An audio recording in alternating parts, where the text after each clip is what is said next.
So, what you put in your blue bin, does it actually get recycled? That's on this edition of the Arizona's Family Investigates podcast. I'm investigative reporter Amy Cutler, joined by senior investigative producer Cody Lillich. We spent over a year looking into this. I think we should start at the beginning, how we started on this story.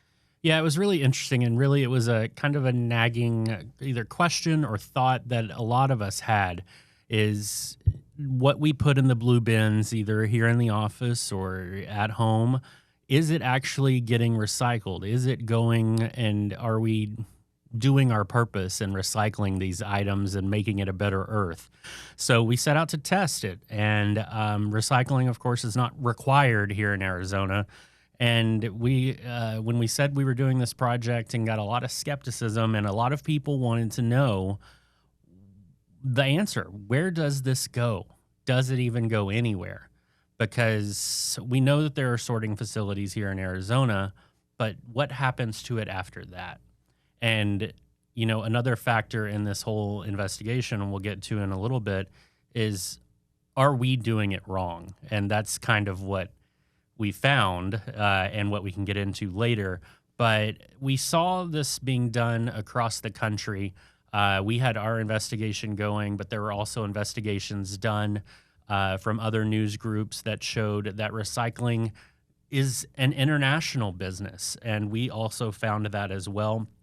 Some news groups looked at recycling of plastic bags that you may return to the store and in hopes of recycling there. Does it work as intended? The recycling of Starbucks cups or your coffee shop cups. They say you can bring them and they're fully recyclable. Where do those go? So we decided to look at our own, and we had worked together on this and decided, okay, what's the best way to go about this? We know that, you know, we serve a large community in Arizona. So how can we survey this? In disclosure, we used air tags. We decided we were going to do that as the easiest way to track these. And, you know, that did cause some discussion because you were, in essence, contaminating recycling a little bit, but there was no way around it. We needed to know where this went and where our tracker either got caught or made it to a recycling center, which is how we found out what we found out. But how are we going to do this? That was the main question. And we decided to look at certain cities in Phoenix and surrounding areas. And you and I discussed we wanted to do homes and not businesses, and kind of talk to us about why we decided on that one. Yeah, so businesses, it's a little bit different because it's up to the business to decide. It's not required here in Arizona to recycle. So it really is up to the business then to pay some additional fee to have the goods that they're using be recycled. And so it just seemed easier to go by the city. And then in our discussions about this, we also wanted to be fair to the city. So if we did one air tag per city, it just didn't seem right. So that's why we really tried to cover all different parts of each city that we went to. So that's why in Phoenix we did 3 air tags. And then Mesa and Glendale, we did several as well. And we spread them throughout. So it was South Phoenix. It was, in the center of Phoenix. And I believe was one even in the north part of Phoenix. So we tried to spread them out as much as we could, and also at least do, Phoenix as the center of the valley, and also Glendale being West Valley, and also Mesa in the East Valley. So kind of spreading them out as far as we could here in the valley to get a good representative, no matter where you lived in the valley, kind of what's happening to that. And I think it worked pretty well to get a good comparison, wouldn't you say? I really think so. And also each city handles it a little bit different. So Phoenix has their own recycling facility, which we actually had the chance to go to and to see how it works. Glendale and Mesa actually contract that work out because they just don't have enough recycling come in, and they determined in cost benefit analysis it just made sense to do that. So first we want to have you take a listen to our story and what we found. I recycle for the planet. Well, a lot of us are actually trying to save the world because it does one plastic bottle at a time. We all know the benefits of recycling. I was a Girl Scout leader for a long time, so it was important to us. I have children, I have grandkids. I want them to have a clean environment. But when we asked people if they believed the items they put in their blue bins were actually getting recycled, we were met with some healthy skepticism. I was a betting man. I put my money on the landfill. What makes you think that it might be going to the landfill? It's just really convenient. It's really easy to do that. I hope it's going to recycling. I really have my fear it's going to end up in the landfill. Where do you think it goes? I believe it goes to the dump. Well, there's only one sure way to find out, and that's where these come in. Arizona's Family Investigates put an air tag in 8 different plastic containers, mostly laundry detergent bottles. Our new friends then let us put those containers in their recycling bins. 3 in Phoenix and Glendale, 2 in Mesa. I can't wait to see what happens. That was back in January. Then we watched and waited. 2 pounds out of every 3 we throw away go to landfill. About a pound gets recycled. Dr. Raj Butch at ASU studies this. For more than a decade, he's worked with Phoenix to become more sustainable. Ultimately, it's got to be driven by economics. He explains our cardboard, plastic, aluminum, and glass have value. If they're collected and bundled, they can be sold off, thus offsetting the expense of recycling. We've imported all this material. Why are we burying it? Why not create jobs? Why not attract industry? Right now, Professor Butch explains those companies don't exist in Arizona. That's why, after being packaged, our recycling goes to other states. That's important to consider when you learn where our tags ended up. We tracked the 2 in Mesa to recycling plants in Tijuana, Mexico, and Vernon, California. Well, at least it's going somewhere. I mean, that's important. All 3 of our tags in Glendale, which we put in 3 different sections of the city, all ended up in the same place, here at a pit in their landfill. The city stresses they recycle, so we wondered how that could have happened and went to them for answers. It could be that either a load was contaminated and it was sent down there. Unfortunately, being so long ago in January, I can't tell you exactly which load it was. Michael Carr, Glendale's Deputy Director of Field Operations, also offered a second explanation. We recently had a fire in our facility, so that material, once it got wet, we had to actually dispose of that material. Wow. Well, that's disappointing. In Phoenix, our results were mixed. 1 tag went to a transfer station and then pinged 60 miles away at Phoenix's landfill in Buckeye. I would reckon that material ended up in the landfill because of the different material makeups from the air tag to whatever it was stuck to being sorted into the wrong bin. Amanda Jordan, a project manager with Phoenix, explained our air tags couldn't be recycled and could contaminate their loads. It would landfill. Oh, okay. Wow. Oh, well, that's a bummer. Another tracker never made it out of the transfer station. The third did some traveling. Your tracker ended up in Waterloo, Iowa. Waterloo, Iowa. Okay, that's far. It's good because we take our time to recycle and everything, so that's good to hear. But does it actually benefit the environment to be transporting our recycling so far away? It's not a perfect system. It's not the most ideal, but it's certainly more environmentally beneficial to find pathways to continue to reuse that material versus just burying it in the ground. As the system grows, the hope is more companies that buy our recycling will set up shop here. It's nice to hear that our city's doing, their part and helping us do our part. I can now tell my husband that I was right because that's the most important.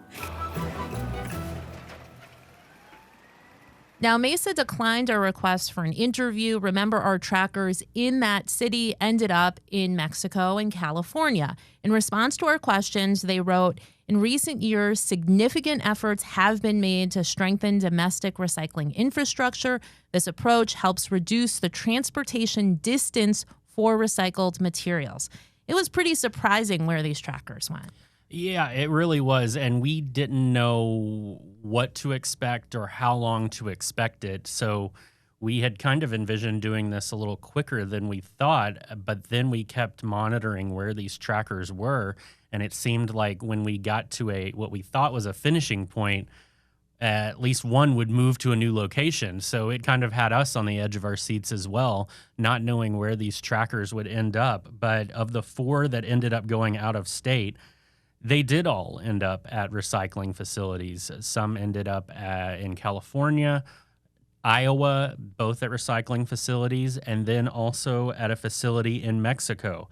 Specifically, it's a place called PetStar. At first, our tracker went to Tijuana, which was kind of like a distribution or a sorting facility for that company.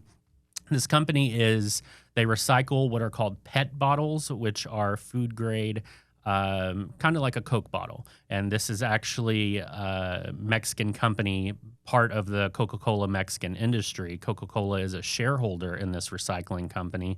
And through the promotional videos on their website, we were able to see that this is basically how Coke gets these products, these food grade plastic bottles, basically recycles them down into a little, in essence, as a pebble, a little plastic pebble.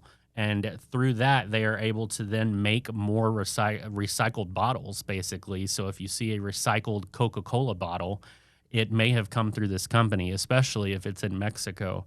They have, extensive recycling on the work that they do. But our tracker initially went to the sorting facility in Tijuana. And best we can tell, we tried reaching out to this company several times to get their side of what they do, exactly what they do. We saw a lot of promotional videos on their website, and we're able to tell what happens from Tijuana, and then our tracker went just outside of Mexico City to what we believe is where it gets processed down into the new material to make the new bottles, basically. Because what we had put these trackers in mostly laundry detergent bottles. So what that had been sent to Mexico and is essentially going to get made into a newer plastic bottle of some sort. So we had reached out to that company several times. They did not respond to our request for comment. We requested a comment in English and in Spanish. Both were not returned. But a little bit about PetStar.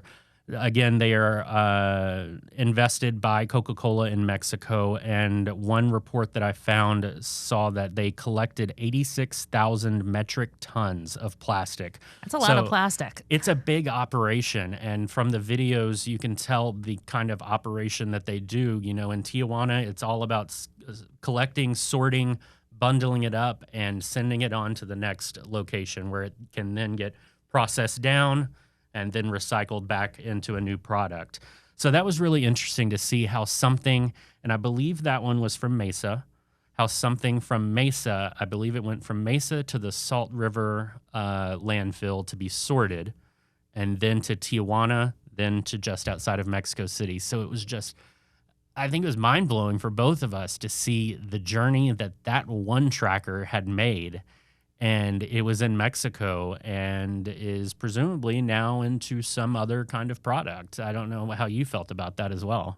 Yeah, it was really interesting to kind of see because we were tracking like day by day. It would just move and you saw it, in this facility one day, then in another part of the same facility another day. It was a slower process than I had originally envisioned for sure. But it was interesting to see that these companies are able to give essentially our trash new life. And so that facility, it's creating jobs, benefiting the economy in Mexico. And that was a big thing on their website that we were able to tell of their operation is that it does provide jobs to the economy there in Mexico and Tijuana, sorting jobs to get the recyclables to their main processing facility just outside of Mexico City. But also our other trackers went to some domestic entities. So one went to Waterloo, Iowa. It did go to a recycling facility there. and also our tracker that went to a facility in Vernon, California called the Container Recycling Alliance.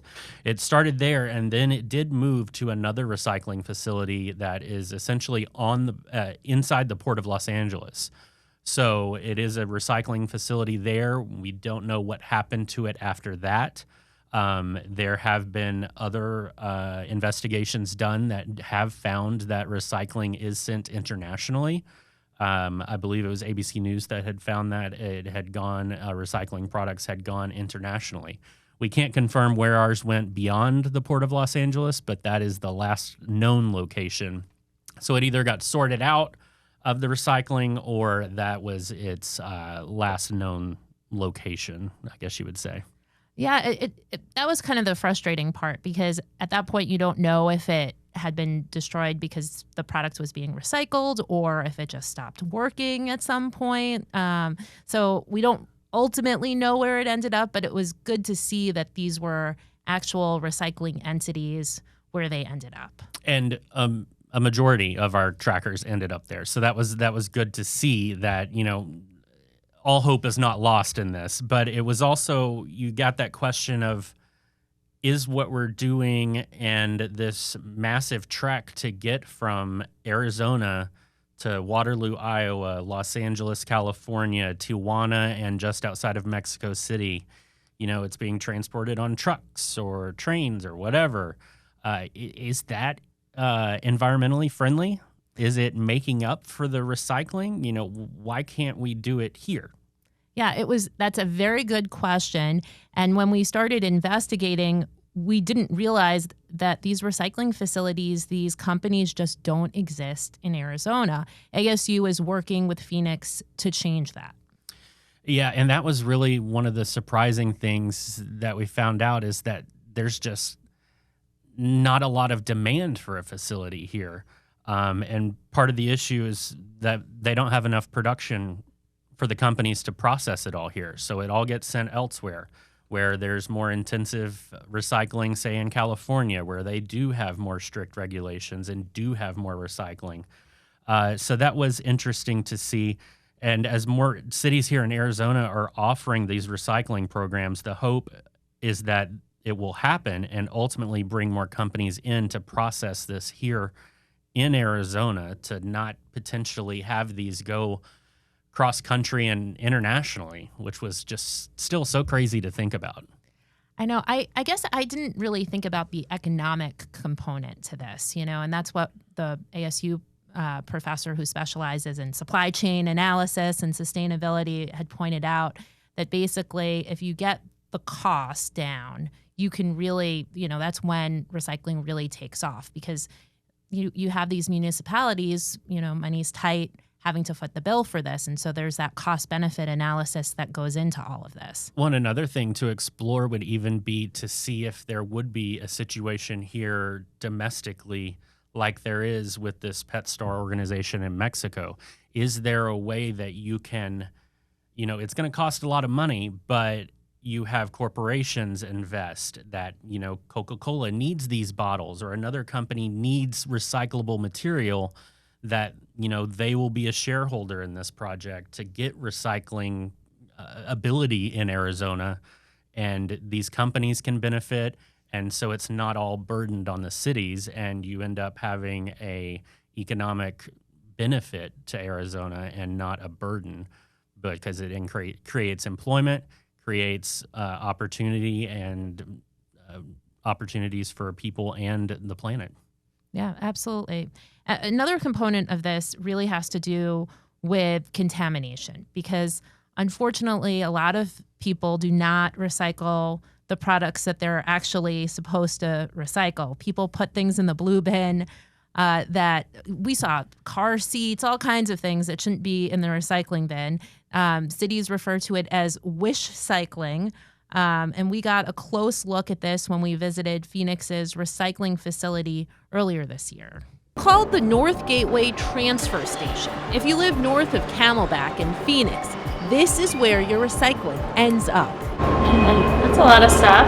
Yes. A lot of cardboard, of course. I think that's some of the most material we get. Amanda Jordan is the Circular Economy Project Manager with the City of Phoenix. She showed us around. The trucks will dump it here on the floor, and then our bulldozers will push the materials into this big green machinery over there, which is the beltway that leads it into the material recovery facility where things will start to get sorted by material type. Here is the first line of defense in terms of sorting the recyclables that have been collected. What you're seeing now is someone had put a hose into the recycle bin, and through this first screen, which typically will sort out, the papers, the plastics, and everything, things like hoses, plastic bags will get tangled up in the wheels of the system, and the only way to remove those materials and prevent clog or equipment breaking down is to completely stop the entire system of this facility and go in there and remove it by hand, which is very tricky, very dangerous. Tell me, how often does this happen? Pretty often.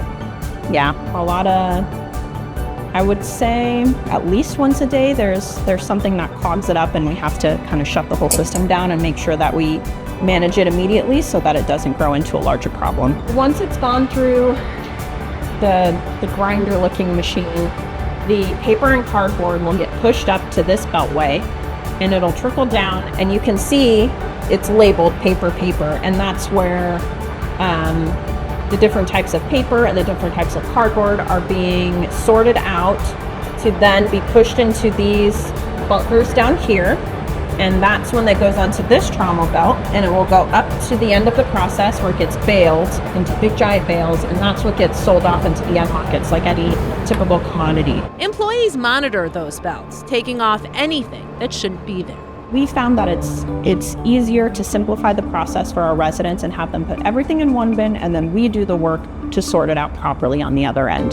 Typically, people will want paper and cardboard separated out from other things because they don't want it to get wet or dampened. Have you guys ever tried to go through this to see how much of this waste is actually recyclable? Yes, we actually do audits at least twice a year, where for 1 week straight, we will break open different bales of the metals, the plastics, paper, etc., see what contaminants have made it in. We'll also go through, the bulldozer will literally scoop up a huge, 500 tons worth of the residue line and dump it on the floor, and then we sort through it to see what's, not been captured properly. It's not a perfect system. This facility was built in 2006, so it's starting to get a little older, a little dated.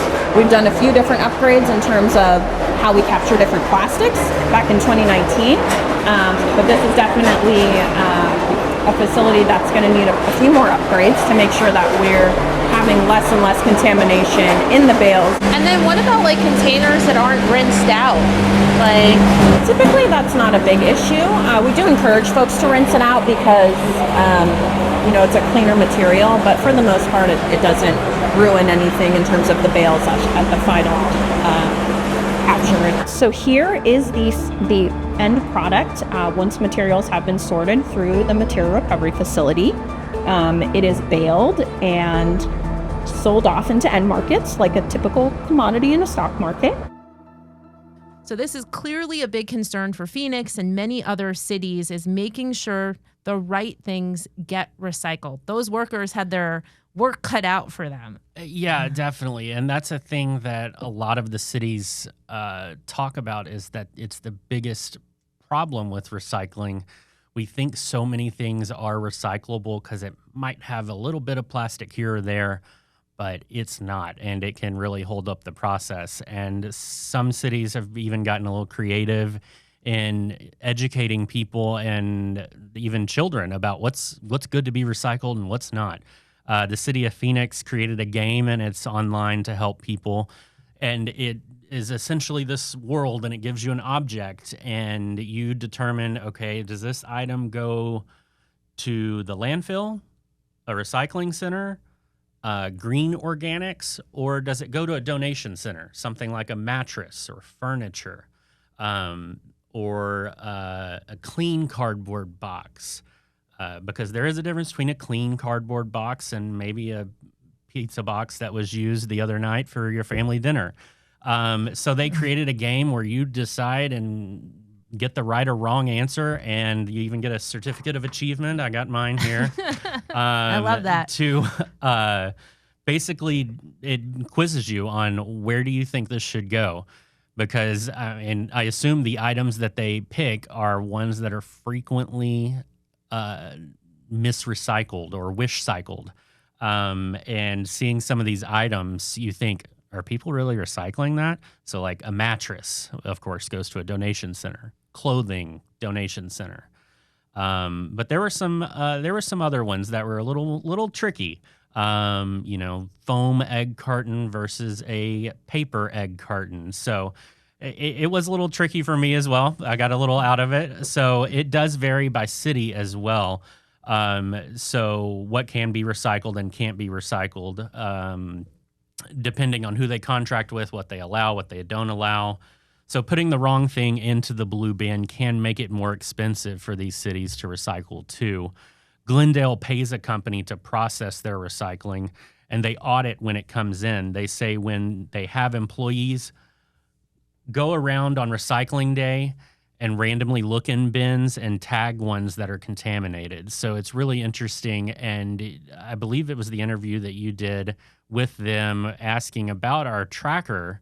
They actually, within a certain amount of time, it was too far gone by the time we had asked, but they can go back and look and see, was a load from this area contaminated or not, to kind of find out whether, it actually did get recycled, or if so much was contaminated that it was not worth it. Was that right? Yeah, and I was sort of frustrated with them just over the fact that there were two very different explanations that they offered. One, because we should point out all three trackers ended up in the landfill, clearly in the same area of the landfill. So their first explanation was that they had a fire at their transfer facility, and so some of the items were damaged in it, and so because of that, they all had to go to the landfill.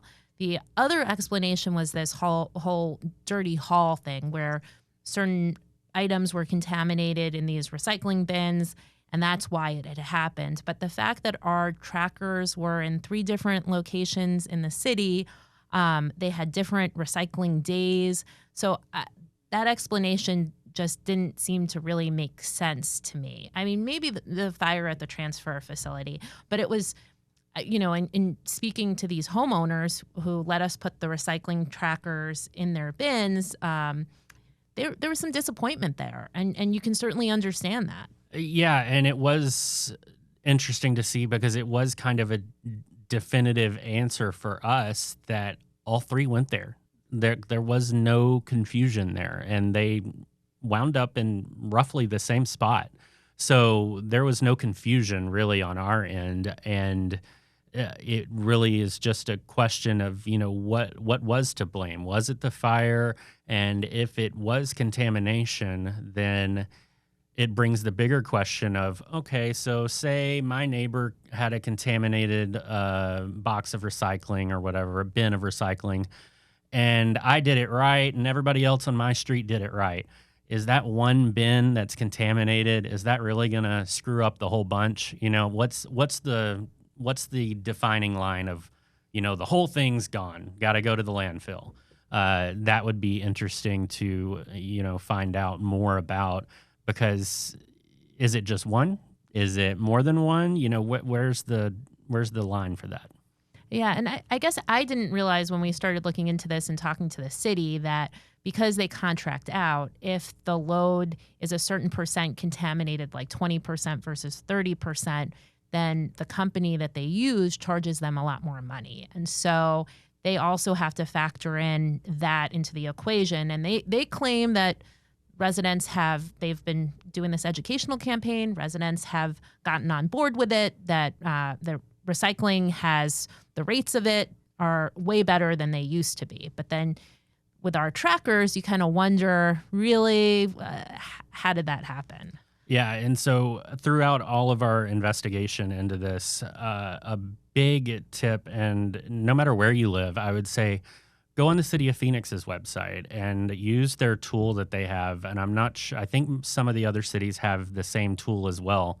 but it is basically a master list for not just Phoenix, but other Valley cities on what is allowed, what is not allowed. And it's not just the, kids game. You don't have to get a certificate for it, but you just click on your city and it says what is allowed, what isn't allowed, some tips that you can keep in mind that you're putting the right stuff in the bin and you're not jeopardizing what's further down the line. So when in doubt, just go online and check, put the extra few clicks in to make sure you're doing the right thing and you don't put the wrong item into the recycling bin. And, in speaking to some other folks in the newsroom, they were mentioning that sometimes what can be recycled changes depending on the contracts with the city or how they're doing things. So I think that is a really important tip to maybe just check it out every so often to just make sure you're doing the right thing. Mm-hmm. Definitely. All right. Well, thank you so much for joining us on this edition of the Arizona's Family Investigates podcast.